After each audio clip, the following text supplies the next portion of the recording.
자주 보는 TV 프로그램 중에 You Quiz on the Block이라는 TV가 있습니다. 여러분 혹시 보신 분들 계시죠? 그 프로그램은 굉장히 다양한 사람들하고 이런저런 주제로 인터뷰를 하는 프로그램입니다. 아주 다양한 직업을 가지고 있는 사람들 만나면서 여러 가지 인생의 지혜를 함께 배우는 프로그램인데, 최근에 본 방송 중에 아주 흥미로운 직업을 가지고 있는 청년이 있었습니다. 원양어선을 타고 태평양에서 참치를 잡는 아주 젊은 선원의 이야기였습니다. 한 번 나가면 6개월, 1년 이렇게 배를 타고 들어온다고 그래요. 여러분, 태평양에서 참치를 어떻게 잡는지 아십니까? 대충 보고 그물 던져서 잡지 않더라고요. 굉장히 과학적인 방법으로 첨단 기술을 동원해서 잡습니다. 인공위성으로부터 정보를 받습니다. 그리고 레이더로 그 조류의 흐름, 물의 흐름을 또 파악합니다. 그러다가 참치가 있을 만한 곳이 보이면 망원경으로 그 제일 높은 타워에 올라가서 어디쯤에 있겠다라고 살펴보고요. 그것도 더 정확하게 파악하기 위해서 배에서 헬기를 띄워서, 그만큼 큰 배인 거죠, 헬기를 띄워서 정말로 그곳에 참치의 움직임이 보이는지를 확인하고 그리고 그물을 던집니다. 이렇게 신중하게 해서 한번 그물을 던졌을 때 참치 몇 마리 정도 잡힐까요? 한번 던지면 100마리에서 200마리 정도가 아니라 100톤에서 200톤 정도의 참치가 잡힌다고 합니다. 진짜 그러냐고 저한테 물어보지 마십시오. 저는 잘 모르고 그 선원이셨던 분이 1등 항해사분이 그렇게 이야기하셨는데요. 많을 때는 300톤까지 잡혀서 아주 배 위가 잔치가 벌어진다고 하는데요. 그러니까 이 큰 참치를 이렇게 많이 잡으려면 배가 얼마나 크고 또 기술이 얼마나 좋아야 되겠습니까? 근데 이 선원이 인터뷰할 때 저에게 제일 기억에 남았던 것은 마지막에 했던 내용입니다. 본인이 이렇게 큰 배를 타고 있고 또 이렇게 큰 아주 좋은 기술을 사용해서 물고기를 잡고 있지만, 자기가 배를 타면서 항상 느끼는 것은 자연 앞에서 인간이 얼마나 보잘것없는 존재인가 하는 것을 매일같이 느낀다, 그렇게 고백하더라고요. 날씨가 좋지 않아서 파도가 크게 치면 여러분, 그렇게 큰 배도 또 그렇게 좋은 기술도 아무런 힘을 발휘할 수가 없다는 것입니다. 그냥 파도가 잠잠해지기를 기다릴 뿐, 아무런 사고 없이 이 순간이 넘어가기를 기다릴 뿐이지 본인들이 할 수 있는 일이 아무것도 없었다는 것이죠. 그럴 때마다 자연 앞에 인간은 얼마나 작은 존재인지, 그리고 자연이라고 하는 것은 인간이 지배할 수 있는, 인간이 컨트롤할 수 있는 대상이 아니라 그냥 그 흐름에 순응할 수밖에 없는, 그것이 거대한 자연 앞에 인간의 위치이다 하는 것을 아주 생생하게 고백해 주었습니다. 저희가 지난주 설교를 통해서 요단강 물, 이 물이 언약궤가 들어갔을 때 하나님 앞에서 물이 양쪽으로 갈라지고 그리고 마른 땅이 드러났던 사건을 함께 살펴보았습니다. 제가 지난주에 그런 말씀 드렸습니다. 이것은 사실 기적이긴 하지만 하나님 앞에서는 아무것도 아니다. 하나님은 전능하사 천지를 만드신 창조주 하나님이시기 때문에 그분이 오셨다면 피조물은 당연히 순종해야 되는 것이 마땅하다. 우리에게는 어려워 보이지만 하나님께는 하등의 어려운 일이 아니다라는 말씀 드렸습니다. 하나님께는 그렇지만, 하나님께는 그것이 아무 일도 아니지만 인간의 상황은 다르죠. 인간에게는 물이라고 하는 것은 두려운 존재이고, 특별히 거대한 물 앞에 섰을 때에는 인간이 할 수 있는 것이 사실은 아무것도 없는 무력감을 느낍니다.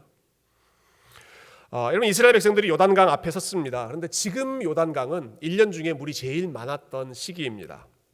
15절 한번 보시면 그 당시의 상황을 이렇게 표현하고 있죠. 요단이 곡식 거두는 시기에는 항상 언덕에 넘치더라. 요단 강물이 어느 정도 수위가 있었다고요? 언덕에 넘칠 정도로, 이 시기가 곡식 거두는 시기, 비가 많이 오는 시기였기 때문에 언덕에 넘칠 정도로 요단강 물이 그렇게 풍성하게 있었던 것이죠. 제가 집에서 교회 올 때 항상 지나가는 작은 다리가 있는데요. 그 다리 밑으로 그 체라후치 리버가 지나갑니다. 이제 강물을 보면 항상 물이 아주 쏜살같이 이렇게 지나가지만 오늘처럼 이렇게 비가 내리는 날은 그 물의 흐름이 훨씬 더 거셉니다. 그래서 여러분, 오늘 아침에 비 올 때 운전하기에 불편하셨겠지만 저는 하나님께서 이걸 또 보여주시려고, 물이 얼마나 빨리 가는 건지를 보여주시려고 도와주시는구나 하는 생각이 좀 들었습니다. 요단강 앞에 지금 서 있는 이스라엘 백성들이 봤던 현장이 바로 그 현장입니다. 비가 많이 오고 물이 언덕 위에까지 넘치는 현장. 그러니까 얼마나 그 앞에서 인간이 할 수 있는 것이 아무것도 없다는 상황이었겠습니까? 근데 그 순간에 하나님께서 제사장들에게 명령하십니다.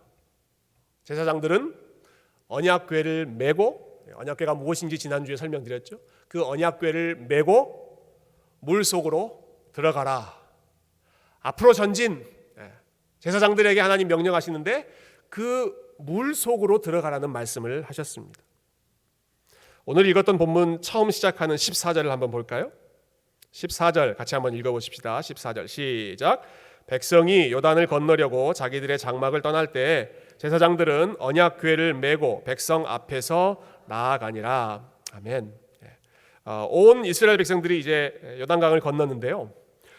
여러분, 그 강을 건넌 사람들 중에 이스라엘의 나머지 백성들과 그리고 제사장들의 상황은 천지 차이였습니다. 두 그룹의 상황이 같지 않았습니다. 이때 제사장들이 앞장섰죠.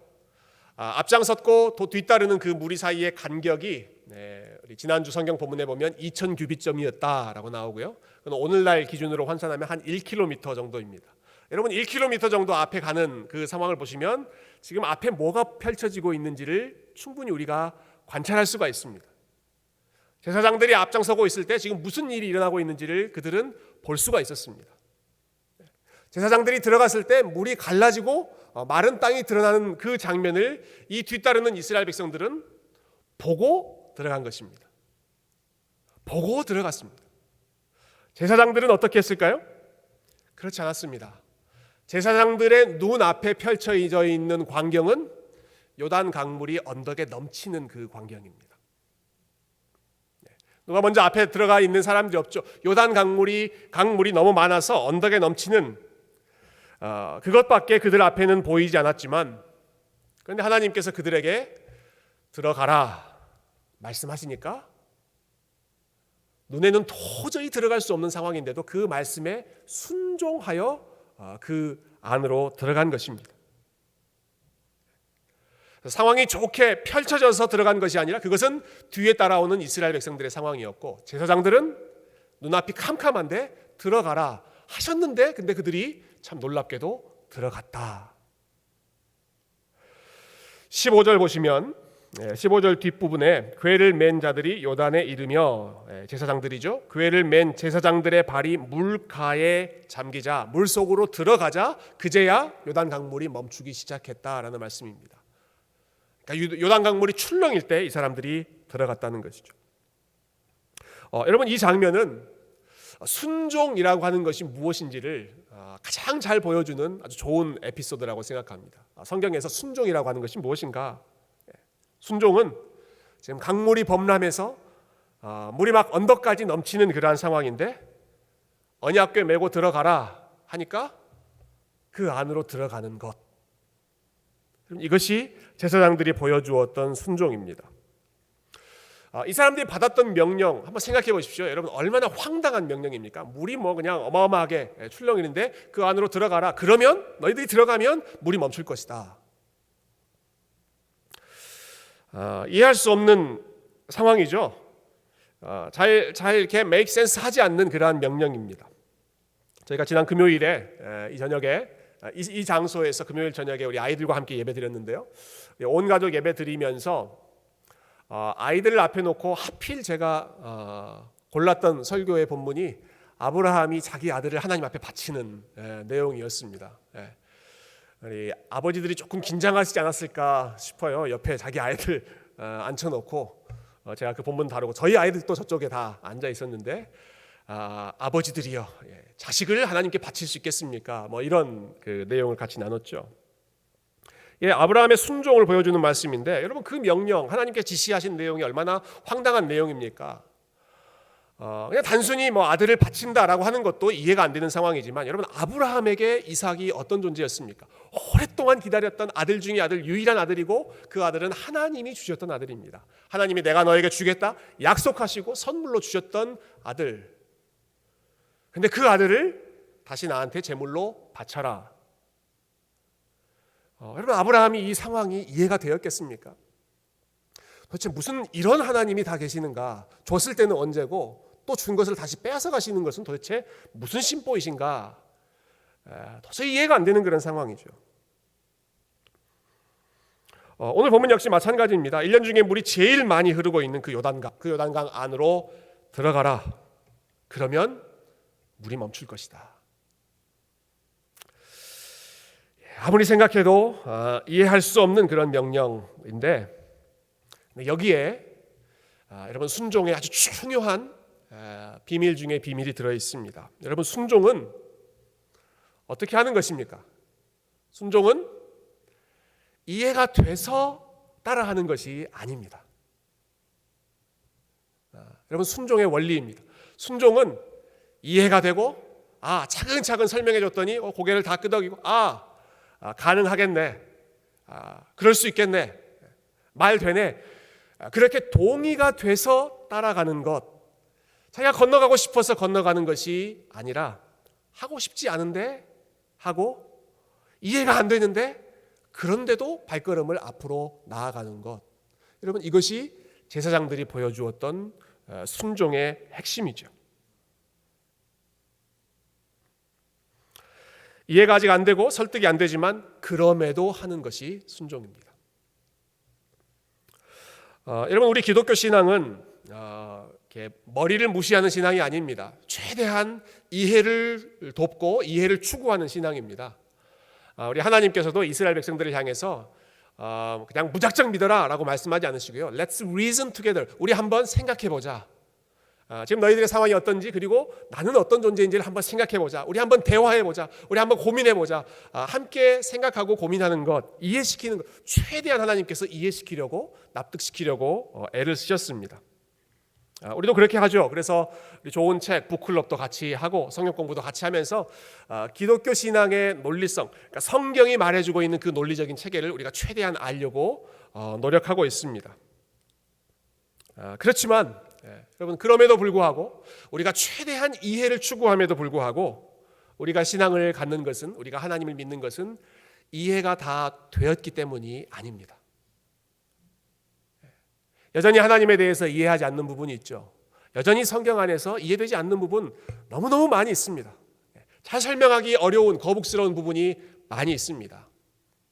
그리고 아무리 잘 설명한다고 해도 인간의 생각으로는 다 설명할 수 없는, 이해할 수 없는 초월적인 영역, 신비적인 영역이 있습니다. 그럼에도 불구하고 믿음은 다 이해가 안 돼도 하나님을 신뢰하는 것입니다. 어떻게 그럴 수 있는가?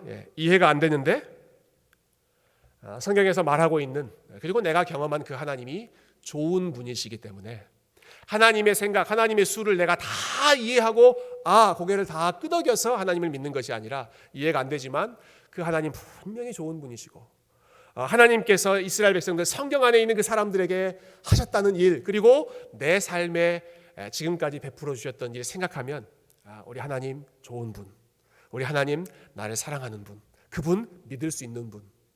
그래서 말이 안 되는 명령 같은데도 그 명령을 순종하고 앞으로 나아가는 것이죠.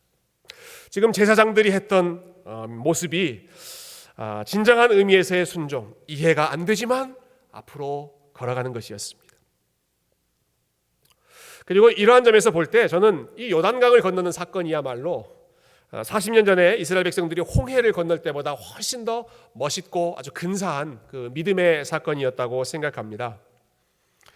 둘 다 큰 강을 건너는 것이죠. 어떤 분들은 홍해는 바다고 요단강은 강이니까 홍해가 훨씬 더 힘들었겠지, 그렇게 생각하실지 모르겠습니다. 여러분 그런데 요단강을 건너는 것이 훨씬 멋있는 일입니다. 여러분 홍해를 건널 때는요, 하나님이 모세에게 명령하셨습니다.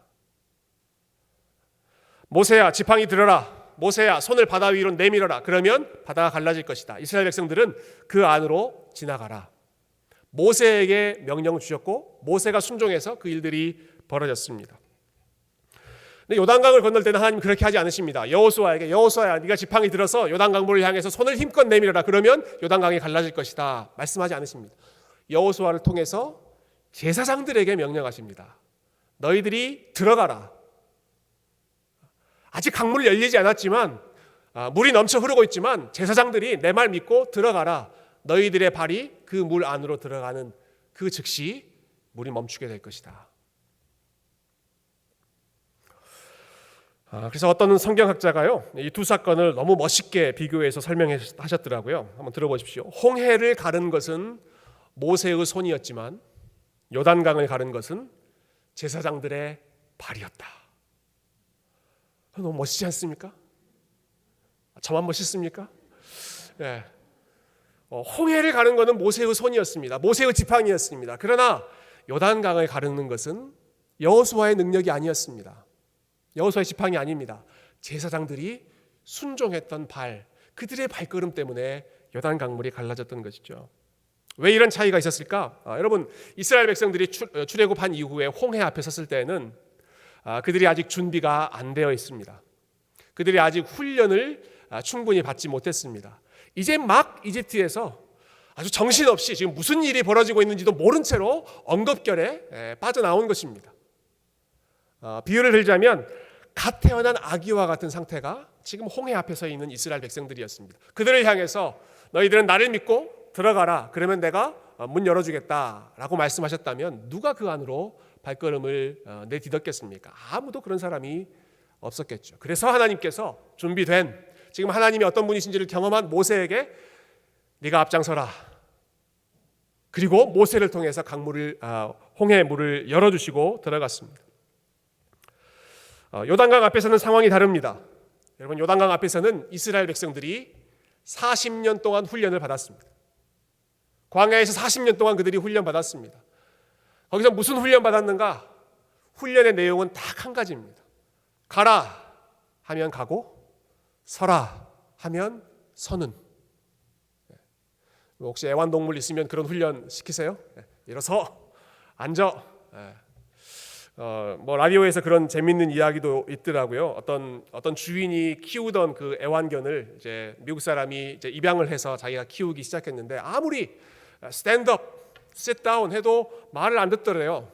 그래서 얘는 왜 이렇게 불순종하는 애완견인가 했더니 나중에 자기 스페니쉬 친구가 와서 스페인어로 일어서 하니까 일어서고 앉아 하니까 앉더라. 그래서 얘도 처음에 배운 게 스페니쉬여서 그 말이 훨씬 더 익숙하더라는 말을 들은 적이 있는데요.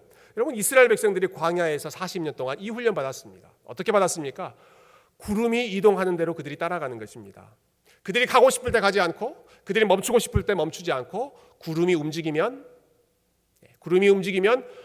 그 자리에 멈춰 있고 싶어도 구름 따라서 이동하고,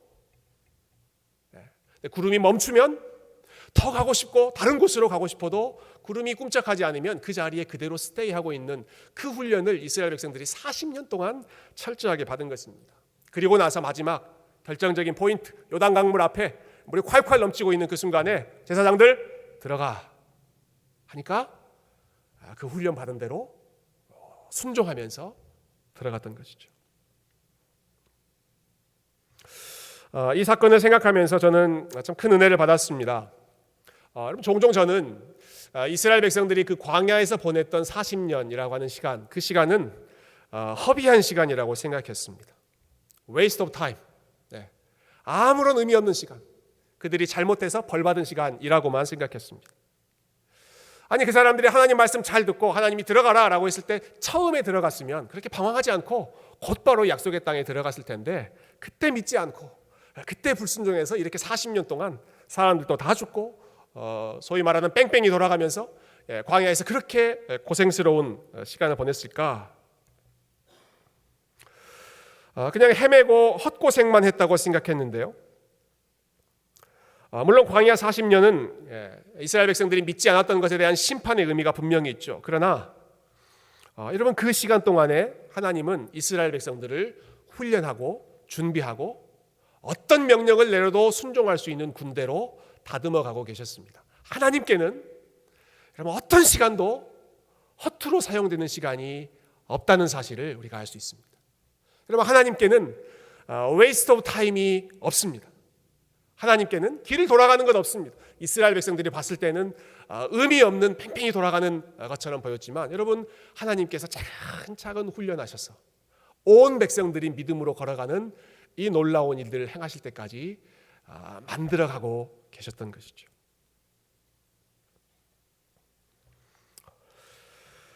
광야와 같은 시간을 많이 보냈던 사람들 성경에 여럿 있는데요. 그 중에서도 저는 예레미야 선지자를 생각해 봅니다. 예레미야 선지자는 그의 삶이 얼마나 많은 광야를 겪었든지 그의 별명이 예레미야 하면 눈물의 선지자라고 불릴 정도였습니다. 눈물의 선지자. 얼마나 눈물 흘릴 일이 많았으면 별명 자체가 눈물의 선지자겠습니까? 그래서 예레미야가 하나님 앞에 하소연하고 탄식하고 따지는 기도를 드릴 때가 많이 있었습니다. 어떤 때는 이렇게 하나님 앞에 질문하죠. 하나님, 왜 나는 순종한다고 하는데 이렇게 내 삶이 고달픕니까? 근데 하나님 믿지 않는 저 사람들은, 악한 사람들은 왜 하나님께 순종하지도 않고 하나님께 헌신하지도 않고 하나님 뜻대로 살지도 않은데도 저렇게 평안하게 잘 삽니까? 왜 하나님 뜻대로 살려고 하는 선지자의 삶은 이렇게 고달프기만 합니까? 라고 예레미야가 질문하죠. 그때 하나님께서 예레미야에게 주신 대답을 우리 함께 살펴보면 좋겠습니다. 예레미야 12장 5절 말씀에서 하나님이 이렇게 대답하셨습니다. 우리 같이 한번 읽어볼까요? 시작. 만일 네가 보행자와 함께 달려도 피곤하면 어찌 능히 말과 경주하겠느냐? 내가 평안한 땅에서는 무사하려니와 요단강 물이 넘칠 때에는 어찌하겠느냐? 하나님, 내 삶이 왜 이렇게 힘듭니까? 라고 묻는 예레미야에게 하나님도 똑같이 질문으로 답하시는데요. 만일 예레미야, 네가 보행자와 함께 달려도, 보행자는 걸어다니는 사람이죠. 걸어다니는 사람과 함께 걸어가면서도 쉽게 피곤해진다면 어떻게 말과 경주할 수 있는 그런 실력이 생기겠느냐? 나는 네가 보행자와 걸어가는 수준이 아니라 힘찬 말과 함께 달릴 수 있는 그런 사람이 되었으면 좋겠다. 그 뒤에 말씀은 오늘 본문하고 잘 어울리지 않습니까? 내가 평안한 땅에서는 무사하려니와, 평평한 땅, 굴곡이 없는 땅, 아무런 문제가 없는 그러한 평안한 상황에서는 무사히 또 믿음으로 감사하며 찬양하는 그러한 삶을 산다고 할지라도 요단강 물이 넘칠 때에는 어찌하겠느냐? 너 요단강 물이 넘칠 때에도 나를 믿고 걸어갈 수 있겠느냐? 나는 네가 이러한 믿음의 사람이 되기를 원한다. 여러분, 하나님께서 예레미야를 연단하시고 그리고 예레미야의 삶의 광야의 시간을 허락하시고 이스라엘 백성들을 40년간 훈련시키셨던 것은 아무런 의미 없는 시간 낭비를 하시는 것이 아니었습니다. 하나님이 가장 아름다운 모습으로 말 한마디 하면 즉각 순종할 수 있는 그런 하나님을 깊이 만나는 사람들로 하나님께서 만들어 가셨던 것이죠. 여러분, 하나님께 어떠한 시간도 허비되지 않는다는 사실을 여러분 믿으시기를 소망합니다. 우리 하나님 보시기에 우리가 겪고 있는 모든 일, 모든 시간, 그리고 심지어는 우리가 망쳐놓은 그러한 우리의 실수로, 우리의 잘못으로 벌어진 그런 일들이라고 할지라도, 그래서 많이 돌아가는 것처럼 보인다고 할지라도 여러분, 그것을 통해서 하나님께서 이루어내는 선한 열매가 있습니다. 그것을 통해서 만들어가는 우리의 인격이 있습니다.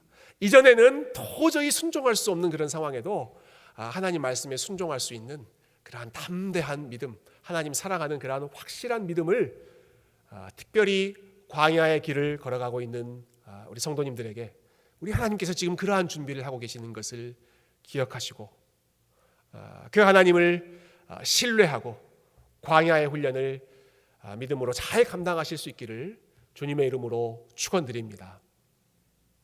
여러분, 이스라엘 백성들이, 특별히 이 제사장들이 얼마나 잘 순종하는지 우리 한 번 더 보고 말씀을 정리하면 좋겠는데요. 4장 15절부터 18절 말씀, 이 말씀은 우리 같이 한번 읽어보죠. 4장 15절부터 18절 말씀입니다. 시작. 여호와께서 여호수아에게 말씀하여 이르시되 증거궤를 맨 제사장들에게 명령하여 요단에서 올라오게 하라 하신지라. 여호수아가 제사장들에게 명령하여 이르기를 요단에서 올라오라 하매 여호와의 언약궤를 맨 제사장들이 요단 가운데에서 나오며 그 발바닥으로 육지를 밟는 동시에 요단물이 본 곳으로 도로 흘러서 전과 같이 언덕에 넘쳤더라. 아멘. 자, 이 장면은 그 강 안으로 들어갔던 제사장들이 밖으로 나오는 상황을 설명하고 있죠. 여러분, 그들이 언제 나왔습니까? 그들이 언제 나왔습니까? 사람들 다 지나가고 나왔죠. 사람들 다 지나가고 나온 것이 아니었습니다. 이스라엘 백성들이 다 건너고 나서 다 건너갔구나, 그럼 우리도 나가자 해서 간 것이 아니라, 지금 나가도 되겠지 스스로 판단하고 나오는 것이 아니라, 여호수아를 통해서 하나님께서 제사장들은 밖으로 나와라, 그 말씀을 주실 때 그 말씀을 듣고 그들이 나왔습니다. 지금쯤이면 나가도 되겠지, 사람들 다 건너고 안전하고 언제 물이 다시 컴백할지 모르니까 우리 빨리 나가자, 그런 마음으로 나갔던 것이 아니라, 사람들 다 지나고 나서도 기다렸다가 하나님께서 나와라 말씀하실 때 그 말씀 듣고 그들이 밖으로 나왔다라는 것이죠. 두 가지 상황 역시 똑같은 원리였죠. 여러분, 요단강 안으로 들어갈 때 물이 넘치고 있는 상황인데, 눈에 보이는 것은 그렇게 위험천만한 상황인데 하나님께서 들어가라 하시니까 들어갔고요.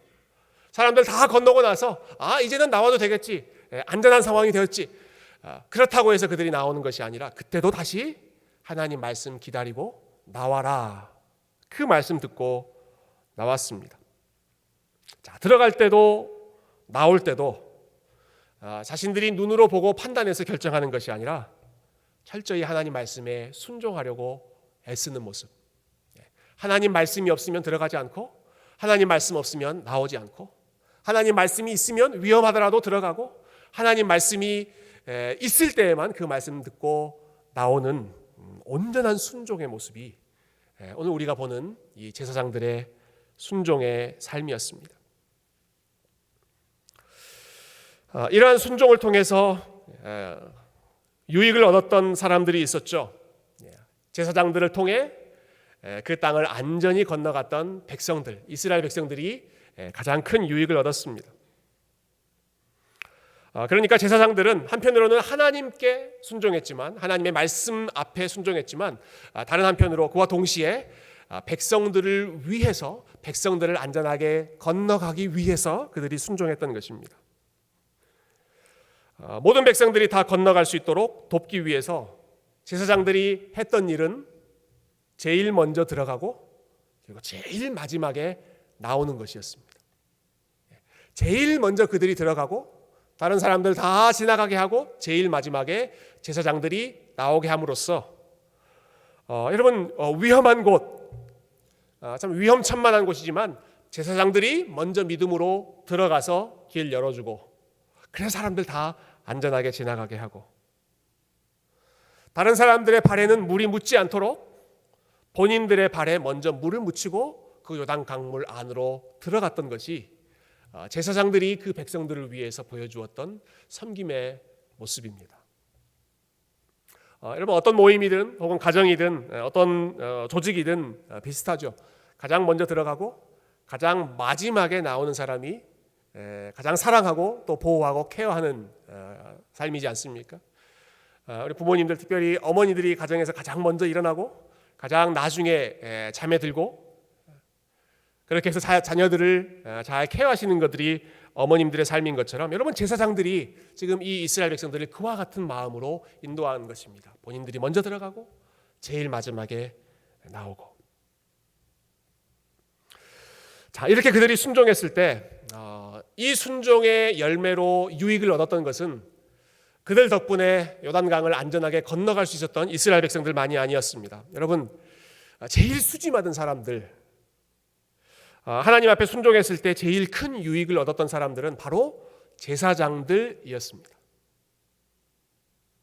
아니, 이 사람들이 이렇게 위험을 감수하고 또 다른 사람들 다 내보내는 수고를 감수하면서까지 순종했을 때 그들이 얻었던 유익이 무엇이었는가? 여러분, 이들이 어떠한 유익을 얻었을까요? 그것은 하나님께서 무슨 일을 하고 계시는지, 하나님께서 하고 계시는 일을 제일 가까이에서 제일 생생하게 경험할 수 있었다는 것입니다. 순종하는 사람은 하나님이 어떤 일을 하시는지 그것을 제일 먼저 그리고 가장 생생하게 경험할 수 있습니다. 여러분, 요단강을 건너는 것은 모든 사람들이 다 건너갔습니다. 그렇지만 요단 강물이 어떻게 멈췄고 그 강물이 다시 어떻게 회복되었는지 그 방법, 어떤 일이 구체적으로 일어나는지를 아는 사람은 제사장들밖에 없었습니다. 왜냐하면 그들은 출렁이는 물 안으로 발을 디뎠기 때문에, 그리고 본인들이 발 바깥으로, 강 바깥으로 발을 빠져나왔을 때 비로소 하나님께서 물살을 회복시켰던 것을 그들이 가장 가까이에서 보았기 때문에, 하나님께 순종했기 때문에 하나님이 어떤 일을 행하고 계시는지를 제일 가까이에서 경험하고 깨달을 수 있었던 유익, 하나님의 마음, 하나님을 알 수 있는 유익을 이 제사장들이 누렸던 것이죠. 아브라함 역시 마찬가지 아닙니까? 여러분, 아브라함에게 주신 복, 아브라함에게 주신 그 영적인 유익이 무엇입니까? 그것은 하나님의 마음이 어떤지를 이 땅에 있었던 어떤 사람보다도 더 잘 알았다라는 것입니다.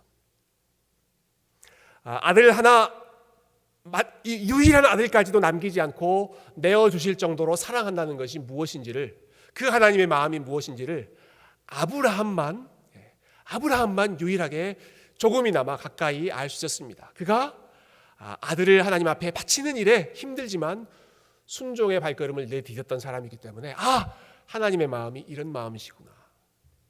하나님을 따라간다는 것은, 하나님을 사랑한다는 것은, 그리고 하나님이 나를 사랑한다는 것은 이런 마음으로 하나님이 나를 사랑하시는 것이구나.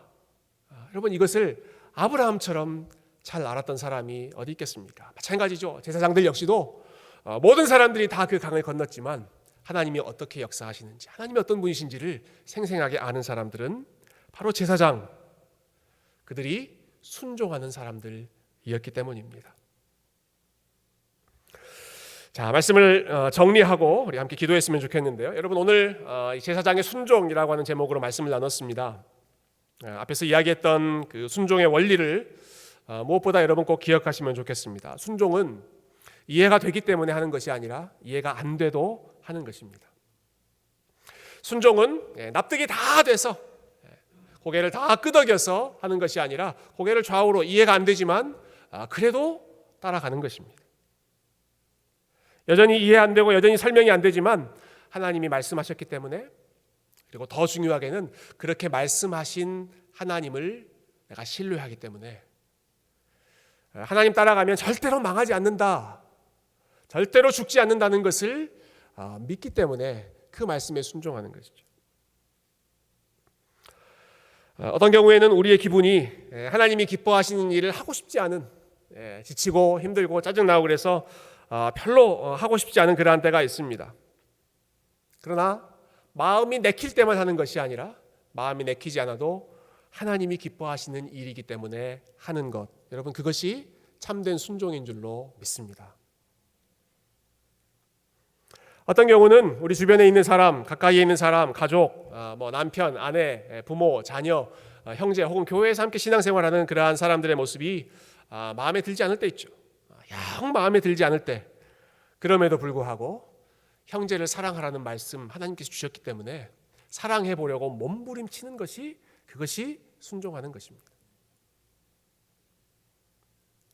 내가 소속되어 있는 공동체, 내가 신앙생활하는 교회가 좋아서 참 자원하는 마음으로, 기쁜 마음으로 섬길 수 있다면 얼마나 감사하고 기쁜, 참 큰 복이겠습니까?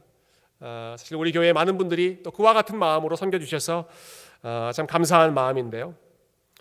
그렇지만 때로는 공동체가 연약한 모습이 보이고 교회가 마음에 안 드는 모습이 보이고 부족한 모습이 보인다고 할지라도 교회가 그리스도의 몸이고 하나님께서 교회를 사랑하라고 하셨고 하나님이 피값 주고 사신 귀한 공동체라고 하는 사실을 알기 때문에,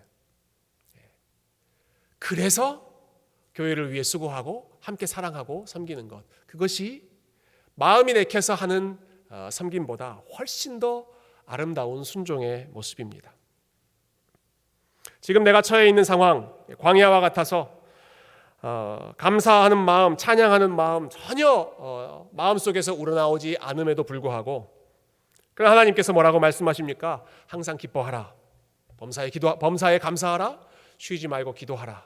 이는 너희를 향한 그리스도 예수 안에서 너희를 향한 하나님의 뜻이니라 말씀하셨기 때문에 그 말씀 때문에 감사하고 말씀 때문에 찬양하고 말씀 때문에 따라가는 것이죠. 그리고 그 말씀 때문에 따라가다 보면 순종하다 보면 처음에는 억지로 시작하지만 그러나 하나님께서 그 순종하는 사람들의 삶에 이전에 생각하지도 못했던 큰 은혜와 큰 기쁨을 하나님께서 부어주실 줄로 믿습니다. 가장 큰 유익은 순종하셨던 예수님의 마음을 배우는 것이고 그분을 닮아가는 것입니다. 죽기까지 순종하셨던, 자기를 낮추사 죽기까지 복종하셨던 그 예수님, 순종하는 것이 이러한 것이구나.